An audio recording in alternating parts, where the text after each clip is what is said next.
The local business community was up in arms over Teresa Oswald's mandatory retirement plan proposal. Oswald, one of three candidates for the NDP leadership, wants to implement a retirement plan for employees who don't have one already. We're especially concerned with her proposal because Manitobans just saw a huge PST increase, and a lot of families and businesses are still reeling from that. What she's talking about would be a huge tax increase for Manitoba individuals and businesses. For someone making $45,000 a year, it would work out to an extra $800 a year that they would have to pay in tax, and their employer would have to pay it too in many cases. So it's a very, very sizable impact, and would probably make the recent PST increase look like a picnic for most households, just given the magnitude of what we're talking about. Colin Craig, Prairie Director for the Canadian Taxpayers Federation, lambasted the plan.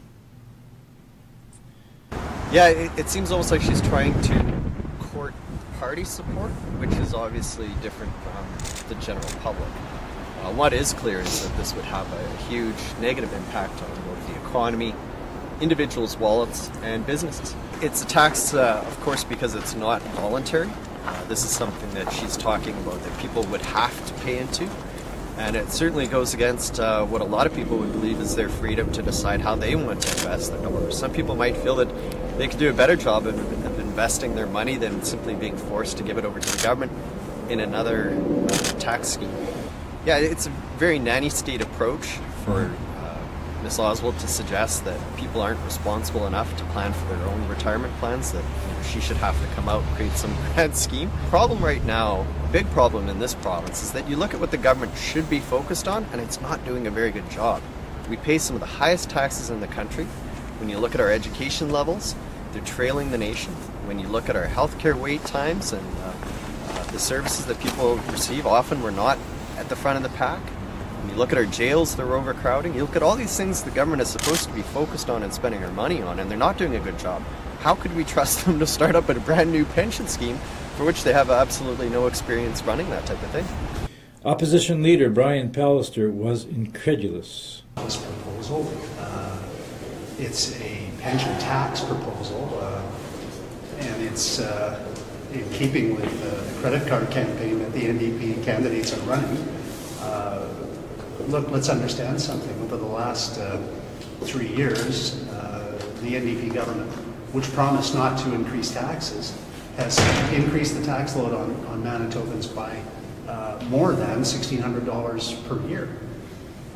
Now, Ms. Oswald's coming out and telling Manitobans who are struggling to make ends meet, who are dealing with lower disposable incomes, less money in their home, that she's going to force them to use money that she's already taken away. It makes no sense. Manitobans suffer under a very high tax load with this government. There's a tremendous amount of waste there, and she's distracting from the real point, which is how can we encourage Manitobans to save when their incomes are going down under the NDP. Oswald said she would prefer to see the Canadian pension plan expanded. So would the other two leadership candidates, Premier Greg Salinger and Steve Ashton. It's a thoughtless proposal.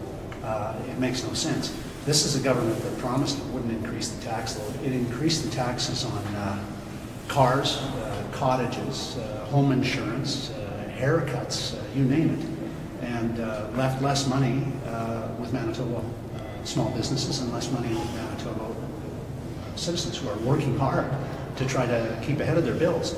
Now, Ms. Oswald is telling these people who have less money that she's going to force them to invest more for retirement. She's taking away their choices.